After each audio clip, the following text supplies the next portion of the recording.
I pledge allegiance to the United States of America and to the republic which stands one nation under God, indivisible, with liberty and justice for all.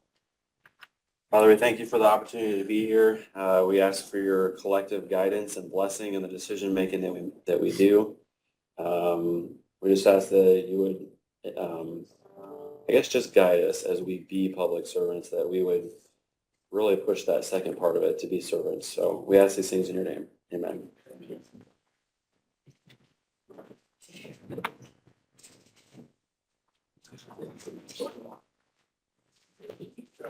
Yeah, that's.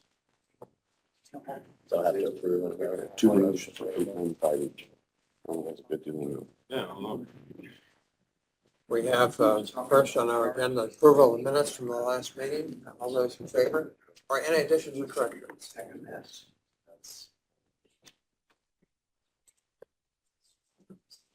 Move to approve. Second. Bob? Corey and Bob. Yeah, you're the only one that needs to sign that. All those in favor? Opposed? Thank you.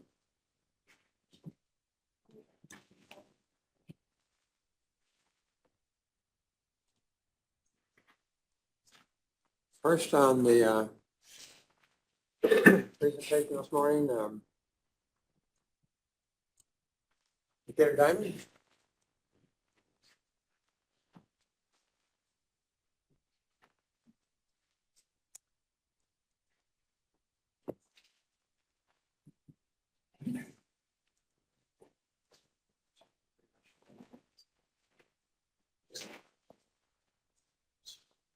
Welcome. These are the same abatements they've come. They were established, I believe, in 2016 for So- 10-year abatements on personal property and real property. Right. That was the first one, second one. Second one was equipment. Equipment, and I think it was 2018. Yeah, that was a little later. Yeah. Yep. Anybody want to see these? Seen it before. Same ones as before. Same ones we've done. Unless you have any questions for Decatur Diamond. I mean, I know you've had some problems hiring personnel. How's that going? We're still working at it. Still working on it. Any luck? We've had a little bit of luck. Okay. Still looking, obviously. Second shift is probably about as strong as we've had it in quite a while now. I Okay. think we're up to 4 or 5 on second. But today's workforce and everything. That's a common it's- problem. It's a struggle. Still would grow more though if you get the employees. it sounds Oh, like. yeah. Well, we're definitely looking right now. I need a motion. You would need, do we want to do these separately or together? Separately? So if you want to do the personal property personal property, or if you want to do the real property, doesn't matter. But you need a motion, a second, and then a vote on each one. I'd make a motion to start with the Personal property personal property. initially, yes. Is Second. that you, Rex? Second. And that was the personal or the real? Personal. Yeah. Okay, and now the real, Can we do? you have to get a vote. Well, you need a vote. Yeah, we need a vote. All those in favor? All right. Opposed? Okay, And now for the equipment. the real, because you just said the other one was personal. Doesn't really matter. I mean, it's the same either way. Yeah. They're approving both of them. I'll make a motion to approve the second I'll one then. second. Okay, Kathy. got it. Motion and a second. You're the only one that will have to sign the second page. I will get copies once this is filled out. To you, Ann? Yes. Yeah. Okay, Perfect. We'll do it. Thank you. Thank you very much. Thank you. Vote on the second. Have a motion to approve. Motion Aye. and a second to approve. All those in favor? Aye. Opposed? Thank Amen. you. Thank you very much. What do you guys think of Leave, sign them. We made diamond tool. Both places where I showed you. Yeah, the question I do have one more question. So do you guys have any type of apprentice program out there? I think we've talked about it before, but I don't remember. We have tried in the past, excuse me, with like the, what is it, Area 18 location on a South Island and stuff like that. And there's just very few kids The rest. really getting into that here. Plus, most of them aren't from this area. They're from Well. the southern part, kind of Jay County. And obviously, there's places down there higher end too, that they want to stay closer to home, so. Wondering. I'm good, yeah, thank you. Hey, thank you. Thanks, guys. You guys are in rural Decatur or someplace, right? Right on, brother. Okay, yeah, okay.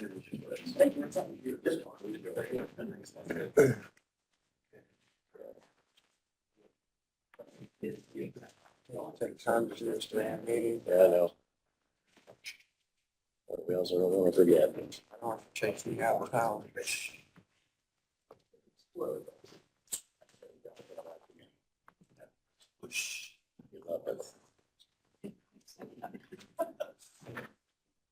You're getting heavy stuff over there. Next on our agenda is Carla. Council on Aging. I'm not sure you've already received this from Tony, that we're applying for a grant. It's the Public Health Emergency Preparedness Grant. We've been applying for it since 2009. It's $25,000 this year.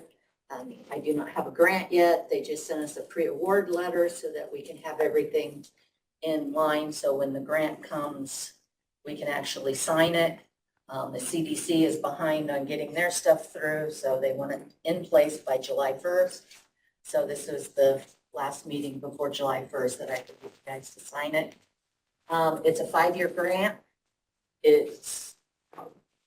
They do a grant cycle of 5 years, but this year it's going to be different. We're going to have one grant for 5 years instead of a grant each year, and they're just going to do an amendment each year. So I probably won't be before you again until 5 years, So it's 25,000 total or 25,000 per year? each year, each year.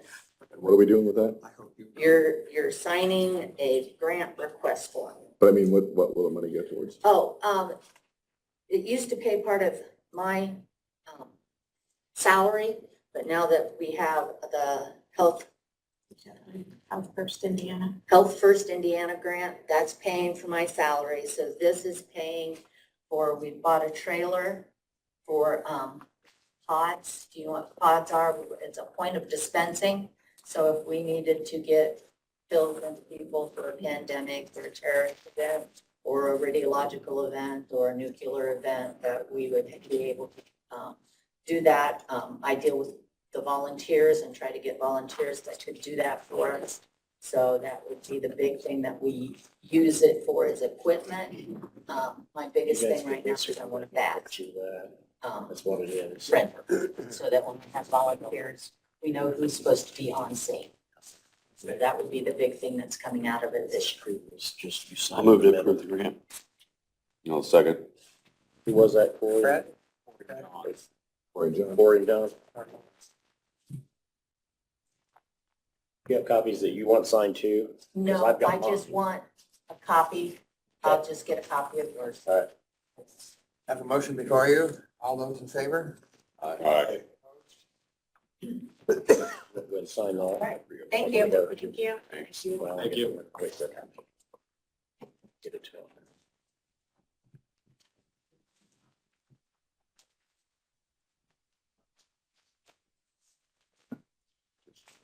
All right.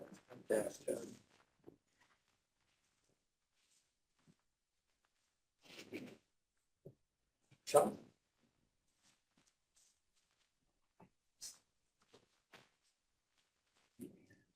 Good morning. I haven't been here in a bit, but I wanted to update you guys. You're welcome on how awesome public transportation's been going. I'm sure you guys have seen the vans and the buses all around town. But every month we're, they are everywhere, and every month more and more. Thank you, want to thank you. Thanks. More and more than it was the month before. So a little bit, I think everyone is familiar with Council on Aging, but just to remind you, since it's been a couple of years since I've been in front of you all, we've been around for 51 years. So there was a little bit of hesitation when we transitioned from seniors and disabled to everybody. A couple in the community weren't sure if we were going to make it as public, which we've been doing it for 51 years. So it just expanded our services that we've already done really well with. And it's been amazing. The majority of our rides up until January were pretty much 70% medical. And I have some stats on those first 2 pages, but if you guys flip to the 3rd page, it's the colorful one. It's really an awesome breakdown of kind of what trips were taken. And if you notice on that pink table, just in the first 5 months, we gave 887 trips for employment, which is probably the most exciting part of public transportation in my opinion. Not only are we able to help everyone, but we're able to help people get to and from their jobs. We expanded our hours from 8 to 4 to 6 to 6 to be able to do that. So hopefully we could get people on both ends of their employment day. So you think about the benefit that those 887 trips have had. Not only are they benefiting the employers, having reliable workers, they're benefiting the workers and they're benefiting the workers' families, having a steady financial paycheck coming in, knowing that they're going to be at work. We've been helping more than a dozen. We have more than a dozen, probably close to 20 people we're taking to and from work. So without this expanded service, that wouldn't be an opportunity for them. And the rates are solely based on the distance traveled. It doesn't matter who you are or what age you are. If you're 0 to 59 and you're going 0 to 9 miles, that's $5 one way. 10 to 20 miles is $10 and 21 to 30 is $15 one way. So I actually even have some employers that are paying for their workers' transportation costs, because it's more beneficial for them to do that and have the workers there and get the work done than taking the chance that they would have that money to go back and forth from work. It's been great. All of our vehicles. On that, this is a scheduled service, right? So they're booking out. 24 hours in advance, yep. Will they do it for like a week at a time, or they? We've got people that just have it recurring from here on out, Just- so they let us know. Yeah, Yeah. okay, So good. they can just count on us. I mean, we pick up a gentleman who works 3rd shift at Walmart, so we pick him up every day when he's done with the shift, and unless he calls us otherwise. But we take a couple riders who are in wheelchairs to their jobs, and their employer's the one that pays for their transportation. It's just awesome that we can get them there in a handicap accessible van and we can get a full day working still, which before would have been, maybe possible to get there safely. So it's been absolutely wonderful. If you look at the green chart, the money chart, you can notice that the fares have doubled from where we were in 2023 versus 2024. That main difference is that up until the last 51 years, we were just a suggested donation type service because we were just servicing seniors and disabled. We do get some federal reimbursement for our seniors. We call them 3B rides that are 60 and over. So we can't officially charge for those rides. So the seniors are still a donation based to this day, 60 and over. If it's within their city limits, it's $5. If it's within Adams County, it's $10. So that's the seniors fare. The 0 to 59 is what makes up that $7,300 there. And what that does is that just helps us have more of a steady income versus a what are we going to get donation type service, which is a big benefit of public. The seniors are still contributing. You can see that they really do appreciate our service and that they can rely on us and remain independent in their homes. If you look at the ridership breakdown, it's exciting. We took a baby. The parent has to bring their own car seat and hook it in themselves. Liability wise, we can't really touch that, but it's not been an issue. We took some students to school. Their mom worked at school with them, so we took them, which is great. And then you can see the majority of our ridership is still seniors, but we're increasing if you compare 2023 to 2024. We're in a demonstration phase, which I mentioned that when I was here last time, with NDOT. NDOT's been phenomenal to work with. we have to demonstrate this year and in 2025 that we can be fiscally responsible and provide the service like according to their guidelines, which they're more than pleased with how we're doing. And then in 2026, that opens us up to a larger pot of money. So NDOT has given us 50,000 this year and 50,000 next year towards the rides. I spent 29,000 of that just in the first quarter, so I'll finish the rest of that second quarter and then we won't get any more federal money. That's okay, I understand that. Once we get to that 2026, it's gonna be amazing. Honestly, it could open us up to about 300,000 in federal money and $100,000 in state money that would be coming into the county, poured into the program, help reimburse, pay more drivers. It's just, it's. That was another van or two, wasn't it? Yes, so when I applied, I didn't realize when I applied for this year, that grant I did took me 6 weeks and it's a really hefty, long grant. That's an every year thing. Didn't realize that, so I just finished that for 2025. It's gonna be an every year, but it was easier than it was the first time because I'd already been through it once. But I did ask for, the 50,000 was already kind of set for next year. I asked for 100 because just seeing how much, you know, first quarter, if you figure 30,000 a quarter, I'm at 120 and I don't want to just get 50.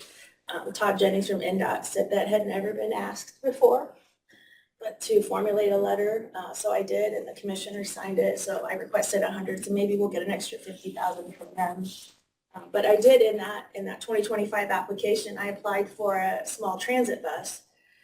It's a different pot of money than what we have all of our other vehicles. I've gotten the 80-20 from NDOT. They call it 5339 funds, but it's just a different federal pot of money.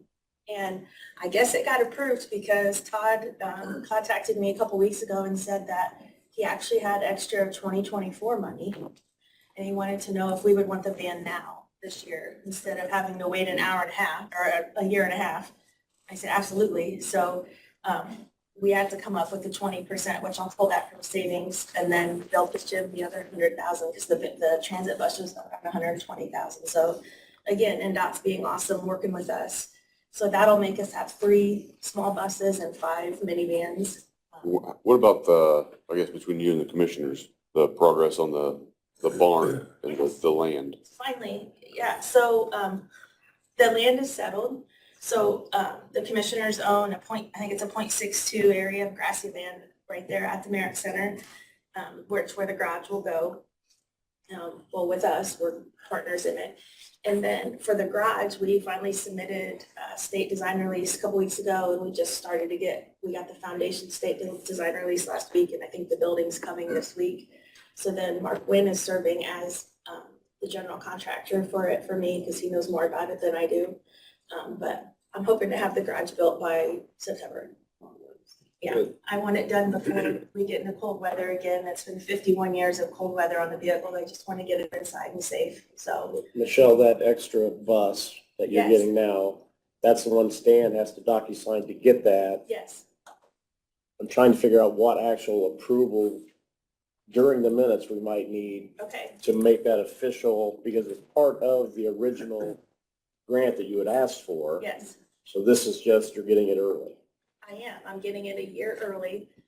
So I think I need a formal motion. I don't know if it's from you guys and them or one or the other, but I wanted to ask Julie Marie if you heard enough explanation. They're getting this transit bus this year instead of next year. And it's a little different because it's going to be Council on Aging's vehicle that has to be titled under commissioners. correct. Just a new statute or something, You guys are the they are the pass. just to through. pass through, yeah. Yeah. So do you need, or do we need approval, a motion and a vote and everything Just from both bodies? to protect the record, we should have a vote to recognize the fact that it's being done, but the big vote that makes the difference is going to be the commissioner. So just to be official, we Right. get a motion, a second to approve receiving the transit bus early. Yes. Then the commissioners can do it, and then Stan, you'll be free to DocuSign that thing and get back to them what they need. So, And it doesn't cost the county anything for that. It's I'll pay the 27,000 and then NDOT pays the other 100. So, and as far as insurance goes, that's on me. I will need to formulate at least like a $0 lease that I'll lease it from the county so it's registered. Right. That way, when I go to do the insurance, there's no issue as who's liable. But even though there is no cost to the county because we are involved Absolutely. in it, Except the there has to be a vote early. by the county because there could possibly be liability at some juncture, so. Perfect. So anybody want to make that motion or? So we're making a motion to approve receiving a transit bus early. Correct. It's not going to cost anything, I mean, not Right. out of pocket, but there will, because it's in conjunction with the county, we do have to acknowledge its receipt. Do we also have to approve, just because the grant's more than initially expected, do we have to approve that? Correct, the additional amount. So- But we're just, basically, you're amending your prior approval of the grant and acknowledgement of the additional sum. So I'll make a motion to approve the additional amount of the grant and the receiving of the transit bus a year early. Got it? Second. Got it. I just wanted to make sure that we got everything covered and then Yeah. the commissioners can bring it up in their meeting. You guys have any questions for me? Can you email this to us? Absolutely. Yeah, have you ran into an issue where you didn't have enough buses or enough drivers, or is everything being taken care of? For the most part, I mean, we've only maybe had to turn down a handful of trips in the last 6 months, so that's not bad. And that's more for lack of planning on their part, not calling with enough notice. Since we asked for the 24 hours. Down the road, we would love to see maybe being able to do same day rides, but for now, as far as we are with this current buses and staff, I can't book the same day. But that's probably the only reason why we've had to turn it down, because they just didn't get stuff to fit in the schedule. But I would like to get more buses and more drivers. I mean, we're going to continue to grow. So you were also seeking for your annual financial request for 25, Yeah, 42. so that would also need to be, So that's in the white letter. So last year I received 40,000 annual support from the county. I was hoping to get 42 for next year. Once I get into that large pot of money in 2026, I'm hoping to be able to lessen what I ask for from all the different counties. But for now, I need one more year of support. So I was hoping. Where's that come from, economic development? 100 comes from economic development, but then the 40, where does the 40 come out of, commissioners? That 40 comes out of the commissioner's budget, and then out of our CDEP plan, we also had a lot of $2,000 a year. Match. And then one of the things we're looking at, as far as how the building comes out, is potentially proposing to amend that CDEP plan to accommodate the cost of the building. Just that, and that has not been done. But the 100,000 a year, that is in our CDEP. That's required from NDOT for local match. So that's why that started a couple years ago, to make sure, NDOT wanted to make sure that we did have the support of the county and that, you guys would help fund it at least for the 30 years. And I would only assume with the increase in numbers this year, this is getting to be self-sustaining, or at least getting a small profit. Yes, we're at least breaking even. Okay. How are we getting the word out there? How are we getting the word out there for people to know? Oh my gosh. So WZDD, so I'm on the radio and both newspapers, Facebook and online. We put out 500 newsletters, which I think I send you all newsletters. We put out 500 of those a month. Those all advertise as well. Adams Memorial has been putting them at all of their entrances as well as the cards and the flyers. So, and I just signed up to do a year with the Democrat to advertise every week as well. so we would just need a motion and second and a vote on the 2025 financial request from Council on Aging of $42,000. Did we vote on the? Vote on the other one. Yeah, let's, Which one? the first one, I don't think we voted on that. Oh, we didn't finalize the vote on the, To clarify, do we have to include the insurance, the zero lease back and the insurance goes, or is that commissioners? Yeah, no, the commissioners will handle all of that. We just need to acknowledge that it's We're being accepting done and you're accepting the fact that the commissioners are doing it. Oh, yeah, we got a first and a second already. Yeah, we just need a vote. John and Bob. I think Fred and Bob made that motion and second, so if they just want to vote on that, then we can do the 42,000 request. Have a motion before us. All those in favor? Opposed? Now to address the amount of $42,000 for 2025.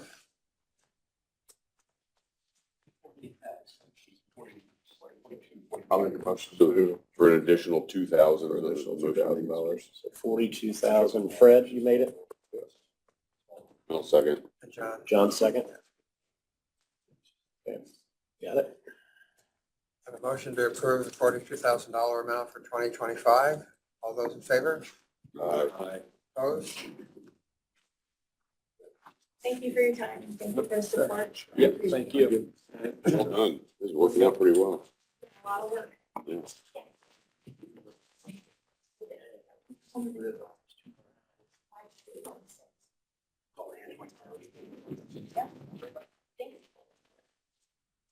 I'm an attorney and then me, or?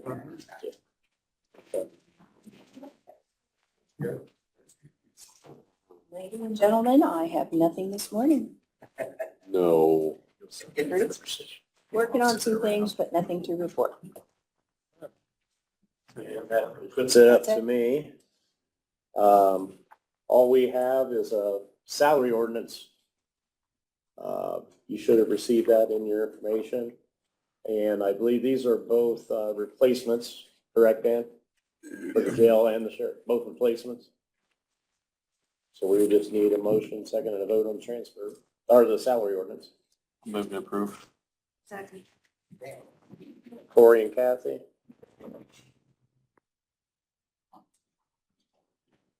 All those in favor of the salary ordinance? Opposed? Okay. And I suppose,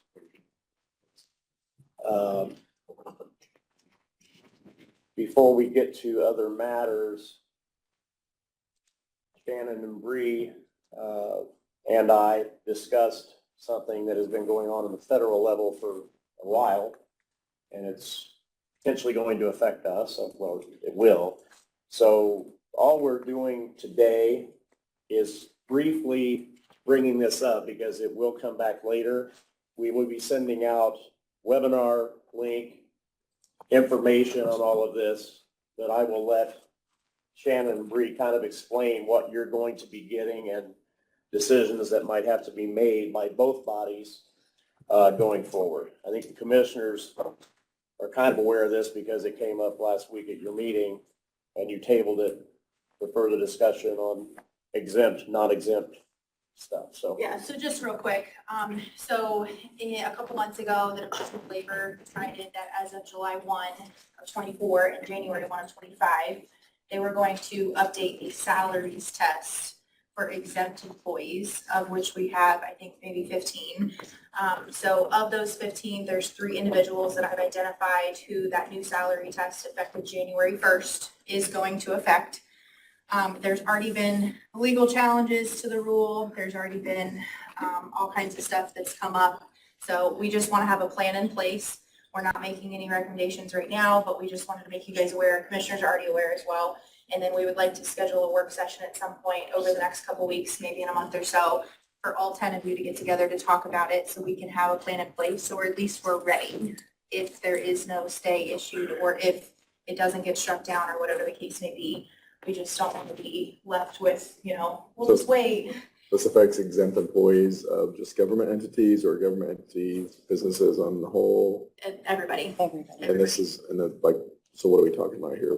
The payment of overtime of some kind? Correct. Yeah, so exempt You can't be a employees. salary, you can't have a salary exempt anymore. I thought the number went up a lot. So if your salary is in between that change, you can't be exempt anymore. So we got to move you to hourly. So there's however many exemptions from overtime under the FLSA.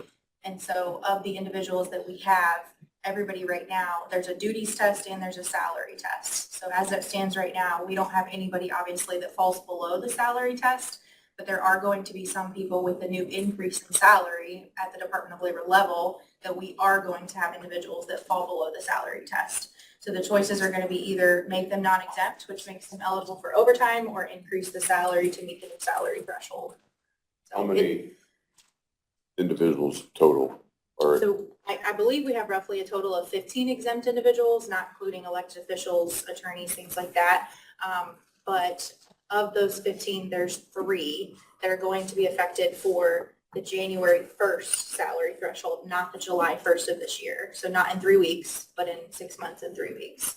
And then the other piece of that, assuming that it stays or it goes through and nothing changes, they also said that they're going to increase the salary test every 3 years. And the next anticipated increase would be July 1 of 27. So it's not like this is a one and done conversation. It'll be a revolving conversation. assuming that Today was just as an to FYI. brief you on it so you know what's coming. No need to really discuss it at length today because we're eventually going to try to get a work session together with both bodies to, after you get all the information that we're going to send out and have time to look at it, then we'll try to set up a work session with everybody to get together to decide what happens next. Just wanted the wheels to start turning. That's all. Yep. And Shannon, I think we talked about earlier, but it's pretty loose whether or not it's going to happen or not, I think, because if I recall correctly, they tried to do this back in the Obama administration, went through litigation, got struck down. We got a Trump administration. They didn't want to mess with it. Now you got Biden again. So it's kind of one of those things where we don't really know if it's going to happen or not, but we need to have a plan Correct. in case it stays. So is that right? Yep. I just want to have a plan in place is all. I just Yep. want all us to be on the same page. This is what we're going to do if it occurs. If January 1 rolled around, then we're still rock and rolling. Here's what we're going to do that you guys all agree on. So. Got to be prepared. Yep. And then the other thing that I have, we will be sending out budgets once we get all of it. There are several departments that still haven't gotten them to us. What, 10, 12, 15? So we're going to have to make some calls and because once we get them, and when we get them all in, Bree will then go in and double check that they calculated correctly on the 3% and this, that, and the other thing. So just want to let you know, we are trying to get those from the departments, and once we do, you'll get that information as well. Okay? I think that's all that I had. We didn't have anything. Shannon, did you have anything else on your own? Okay. So I think next is Nate up next? Dennis? Nate wasn't on the agenda, but he wants to seek a grant from Community Crossings this summer. So it's kind of time sensitive a little bit that he wanted to go ahead and get this to you and the commissioners under other matters. Yep. And I'll let Nate explain it. Oh, absolutely. No, with the recent bids of the Community Crossings project that we had, the hot mix asphalt, we received the bids last week and we came in well under early estimates. Asphalt prices are significantly down this year, which is kind of surprising. We had built in inflation and actually came in under budget because there's not a lot of asphalt work at the state level. So with that reduction in cost, I need to, or I have the opportunity to seek that remaining grant funds. And so there's about $300,000 or so, about $340,000 in CCMG funds that we can't use with that first call. Now, the way the state has set that up, we can apply again and capture those funds under a separate project. So that's the purpose of this request, is to see using those funds towards the rehab of Bridge 155. With your approval, I'll submit that application when the call opens here in July. That'll open up. So that's kind of the nature of the project. It's not a perfect 25-75 match as most of the community crossing projects are for us, but I'm going to ask for those complete funds, and it turns out to be about 31% local match in this instance. So it's still well valuable for us as a project.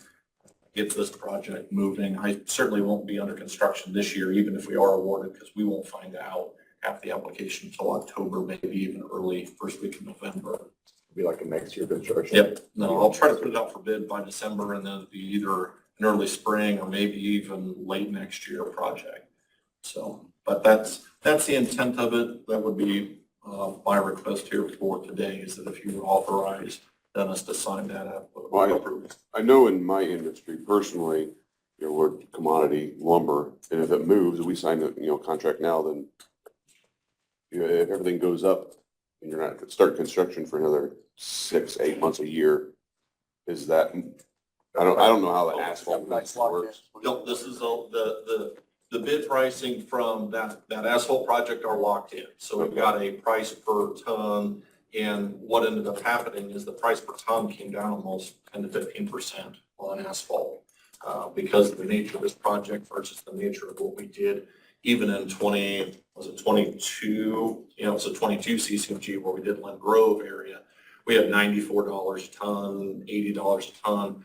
We had $70 and $74 a ton in our bids this year. So it just was long run projects. It was a larger project this year because we were anticipating being over $2 million. And so just the cost per ton came down quite a bit. And as an extra force, NDOT doesn't have a lot of paving projects out this year. So there's capacity for us to even get that done here fairly soon. So that's how that worked. But no, those prices are locked in under that contract. So there's no real risk of escalation at that point. So with this one right now, obviously, this is just a grant application. So I don't have any way to lock prices in. This is simply based off of the engineer's estimate from USI, but it does include contingency and also 2 years of inflation and adjustments in there just to give us some cushion. So there's over a 20% contingency in what you're seeing baked into that But with project. a drop in, or the increase in our percentage, you brought from 25 to 30, and the lowering of the bid, it's pretty much a wash anyhow, I would guess. The 30% that I mentioned as far as the match is simply that I can't get a perfect 75-25. There's not enough grant funds left over, but I'm capturing 100% of what's available. We're eligible for up to $1.5 million in CCMG because our bids were so low. That 75% capped out on that first project. So what I'm doing is submitting a second project to capture that remaining grant funds so that we're still getting that full $1.5 million. Trying to optimize the grant opportunities that we have there. Smart. And it shifts the project up. Technically, it'll fall in 2025 anyway, but rather than me spending $570,000 of the 100% local funds, my estimate right now is that we'd spend about $160,000 on that same project. So that's just kind of trying to keep the wheels turning on those. It's more applications. It means I'm going to be up here more often chasing those sort of projects, but that's the job. You're the administrator now. So absolutely. So Yeah, I'll make a motion to accept. Have a grant approval. Yeah. Second. Don and Fred. All those in favor of the motion? Opposed? And one other thing, just so you're aware of it, this came up yesterday. NDOT has announced a special call for safety grant funds. That's going to open up in September through early October for the call for safety projects. I have a draft plan that I'm working on, and I'm going to be presenting that, submitting that through the commissioners.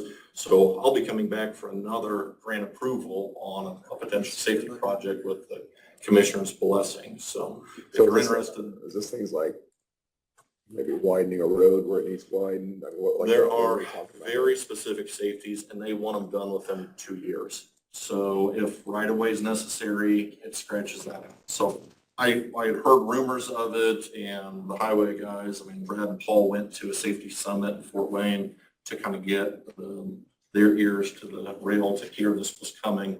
So it's not a surprise to me, but I wanted to at least mention it to you since I had you kind of as a captive audience, mention that this was coming. So there'll be another possible grant project for safety, but it's specifically for me, I'm going to be looking at safety around some of our bridges. And Is it's this a about 100% funding thing or is this a thing? it'd be very similar, but because it's safety, this is a 90-10, so we'd have 10%. So 10 cents on the dollar for that. So, but you have to have projects that are quick turnaround, relatively speaking, for federal funds. So I'm trying to make sure that we've got everything ready and we could actually perform that sort of project. But wanted to at least let you know, I've got copies of the notice that went out with me, so after the meeting, I can hand that out to you. So again, thank you very much. Perfect, thanks.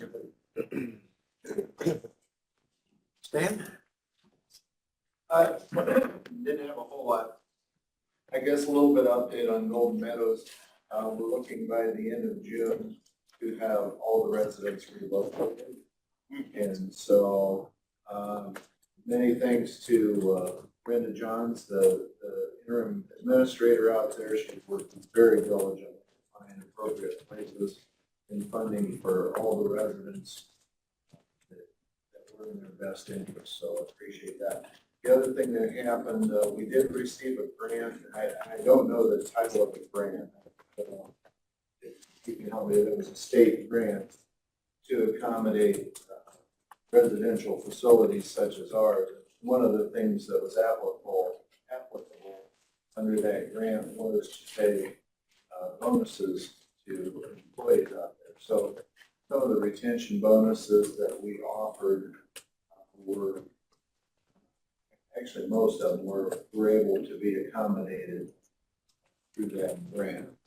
And so we appreciate you pursuing that, and pursuing that grant, you know, with the employees out there. So, we're beginning discussions on that facility. I think there's 11.79 acres out there. A lot of facility, how to manage that property once the residents are relocated. We will have some tail end work on looking at stuff that's out there, furniture, whatever is out there. So we're gonna have some time out there until we can secure that for them. So that's kind of an update on that. I don't know if there's any, if you guys have anything else. So. Thank you. Any other matters to be brought before us? I did talk to Mike before he went on vacation. I know we'll be working, we've met about it before and talked about it, but kind of everybody making sure we're under the same IT umbrella. And so I think that's gonna probably have to happen this year, and Mike's working on that stuff. And he's also, as part of working on services for the county itself, he's, I think, also working hard on getting residents of the county the internet services for the residents as well. I mean, that's, you know, nothing concrete on that right now, but I know he's working hard on that, so that kind of stuff's going on. But the IT stuff will be coming up. Sheriff? Just real quick, I want to bring to your attention, I don't have a plan yet. Part of my coming to talk to you, see how we might want to handle this with the budget stuff. Our maintenance property line item is drastically low already this year. We start that out with $120,000. We've had multiple unplanned expenses, mainly dealing with plumbing issues. We've had one of our sewage pumps out front go out, had to be replaced. We've had multiple major piping replaced from the hard water the first 5 years. We've been under a softener the last 2 years. I think the damage is done, and we're just still finding stuff. In this line item, I have lots of PMs, preventive maintenance contracts. So I don't know if we want to, during our budget talks, maybe move those into a separate line item and leave this money for repairs and stuff, but I'm taking quite a bit out. One of the things I did also, when I lost the full-time maintenance, I just was running problems. So with Hattersley, I bought labor hours with that, and that's working out good, but it was a large chunk out of this line item. So I'm gonna look at it more, hopefully come back next month, and I probably will be asking for an additional, because I said I'm down to $19,000 for the rest of the year. But I also like maybe during our budget talks to talk about moving some of those PMs out into a separate line item, funding that to leave this money open for maintenance. So that's all it was, just give you a heads up, the first time I had to do it, I've already transferred, from the maintenance salary since he's not there. I already transferred $25,000 out of that into this and I'm still low. So we've just been hit hard with major plumbing issues. So what kind of damage is hard water doing to pipes that quickly? Eating them out. When the jail was built, we were at the end of a 6-inch main.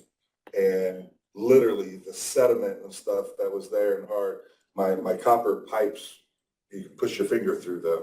I've replaced every major valve in the building already in my tenure here. Now I'm replacing piping. But So I think it's supply lines, not drain lines? both. Major 4-inch lines, 6-inch lines, the valves on those lines. The boilers have had many issues. The boiler pumps have had issues because of the water. And I think the water quality is now good, but the damage had been done. And as I said, when I come to you, I'll have invoices showing exactly what it's done, stuff like that, but I mean, what are you thinking dollar-wise? Yeah. I don't know. In the years past, this has never been an issue. I've always been able to maintain it. So I don't know this year how much more, but I think the best answer might be try and move some of those PMIs out into a separate line item and have this 120 literally there for maintenance, and not taking all the big chunks out for preventative contracts. I almost wonder if it would make sense on this one to do, since it's kind of a one-time, doesn't seem like an ongoing problem. It's just sort of, snowballing and you gotta deal with it. Maybe this would be something where it actually would make sense to use like the Cube Jail Fund, because you've got kind of a problem that needs to get fixed and it's not really maintenance. That might be one. This is an issue that's caused all these problems. I think once we get a lot of this stuff done, then I don't think we'll have, correct. So again, I'll do some more digging, try and crunch some numbers, be back to you in July with an additional or more conversation, depending on what the balance of it is, to see if we want to handle this during my budget talks. And then we could do an additional later on even. So just want to give you a heads up though. Any questions? Okay, thank you. Thank you.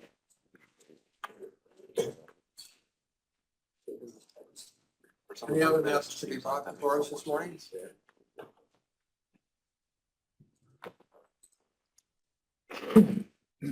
Nothing. There being none, I'll ask for a motion for adjournment. So moved. Kathy,